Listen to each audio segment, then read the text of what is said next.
So I went into Sekiro completely blind. I didn't watch any of the gameplay trailers after the first one. I didn't watch any of the streamers stream the game, or I didn't watch any of the YouTube videos.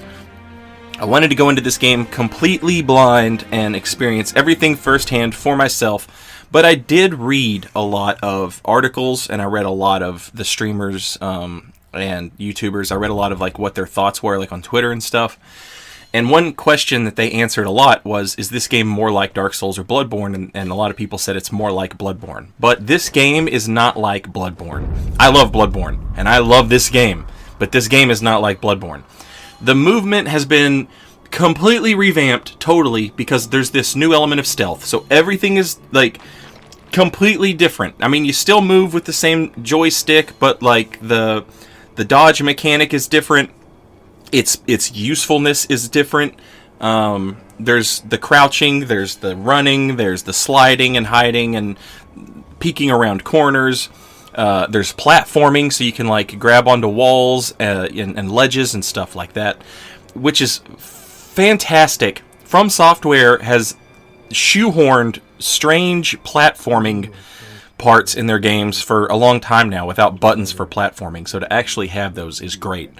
The stealth also allows you to do the eavesdrop mechanic where you can listen in to enemies as they discuss things. Basically, it's a really clever way for From Software to still be able to get a message to the player without having the note system in the game. They can still be esoteric and not tell you things and let you figure stuff out on your own. But, you know, whereas before you might have relied on messages from other players in Dark Souls or notes from other players in Bloodborne. You don't have that anymore.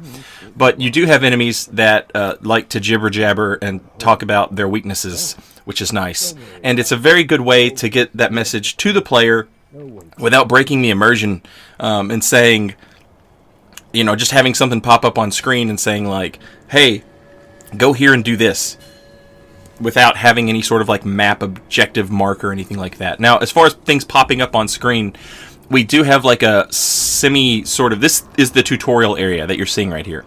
We have these little pop-ups that come up that explain to you the first time you're using these, you know, new platforming mechanics. And this is apparently something that Activision had a heavy hand in, was helping From Software with this kind of thing, the pop-ups and when to have them and all that.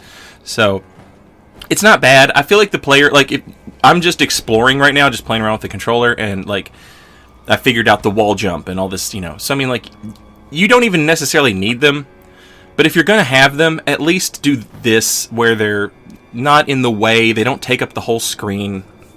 I'm fine with this. It works out fine.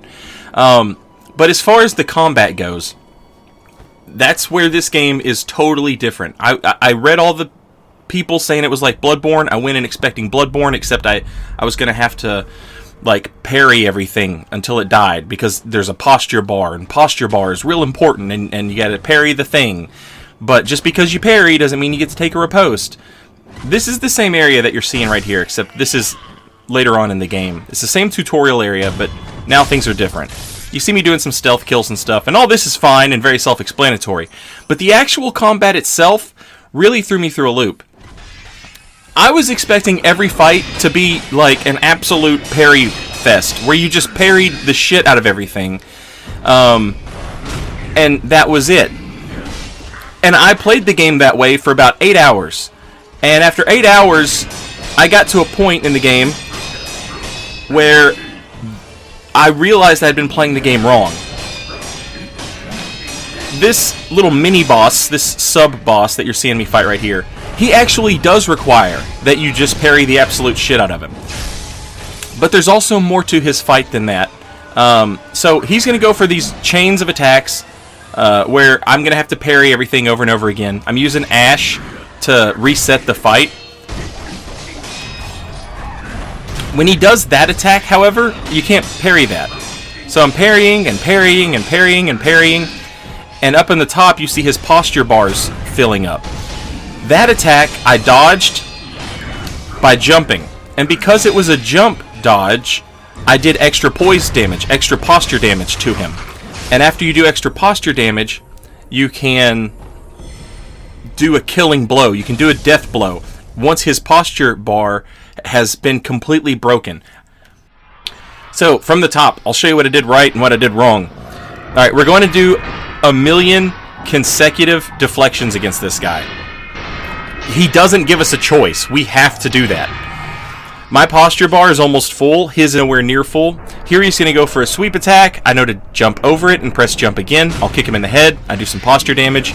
It also buys me some time. I throw a fistful of ash to reset my posture bar completely so that we can redo this.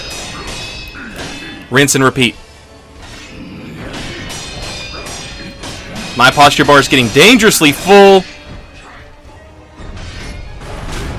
Dodge kick. Hit him once into death blow. There's one of his health bars gone. I'm going to drink my not Estus. I'm going to hit him with a fistful of ash, and that basically just gives me time to reset the fight where I want to reset it. Alright, in the second phase of this fight, he'll throw out his sweep attack way early on, which is what he did there. But it's the same thing, rinse and repeat. However, I didn't reset my posture, so a missed parry right there breaks my posture, and I fall down. Fortunately, his posture was full enough that just, resetting the fight, getting the consecutive deflections back, then dodging the sweep attack with the jump kick. But see, I was expecting every fight in this game to be like that. And I don't know if they did this on purpose, but it wasn't until I got back to the tutorial area where there are 2 mini-bosses, I had to confront how I had been playing the game, because I had been playing the game wrong. I was just looking at that posture bar. It was all I ever saw, and all I was thinking was, well, parries build up their posture break, and when you break their posture, you can do a death blow, and doing a death blow gets rid of their health bar. That's the wrong way to look at this game, but I didn't understand that until I got to this point. And I was really, really struggling with this particular mini-boss. There's another mini-boss here that I was also struggling with. And I went back to the hub of the game, and there's a little tutorial guy there. He talks to you, and he lets you practice fights with him. And I actually paid attention to what he said. And basically the game tells you, if an enemy has a lot of vitality, they're harder to posture break. So it's not necessarily all about the posture break. Sometimes it's about playing it like it's Dark Souls. Just dodge and then counter hit. Alright, there he goes for the sweep attack, so I do the jump dodge. Here he goes for a thrust attack, so I do a step in dodge. And you'll notice that builds up, his posture, that depletes his posture bar, which is all well and good. But you'll also notice that sometimes he goes for attacks that don't have any sort of, built-in deflection mechanism. Like right here, he's going for that thrust over and over and over again. So I'm just going to keep stepping in on his spear. But sometimes he's going to go for different sorts of attacks, like right there. There's, all you have to do is just dodge it like you would in Dark Souls. If you can dodge it and get in a counter hit, even better. There, I did the step-in dodge, and then immediately deflected a blow with a parry, and so when I do that, it staggers him, and I can hit him and do like a charged attack on him. And when you hit him with that charged attack, you'll notice on the left, his health bar is depleted. As his health bar depletes, it becomes easier to posture break him.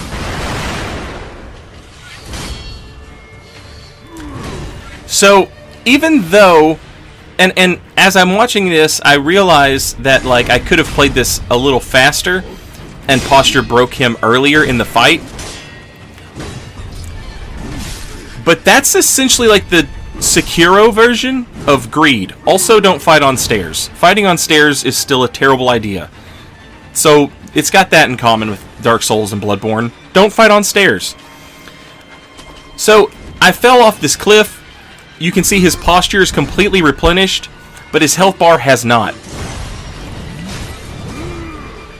And that's what I learned. That's where that health bar is just as important as that posture bar. The lower his health bar gets, the lower his maximum posture can be. Look at his posture bar on the screen, and you can see where I've taken about a 1/4 inch off of both sides. So about like half an inch of his posture bar is gone. He just can't have it anymore. So now it's easier to posture break him. Even though I got lost a little bit and fell off that cliff and he regained his posture, he could only regain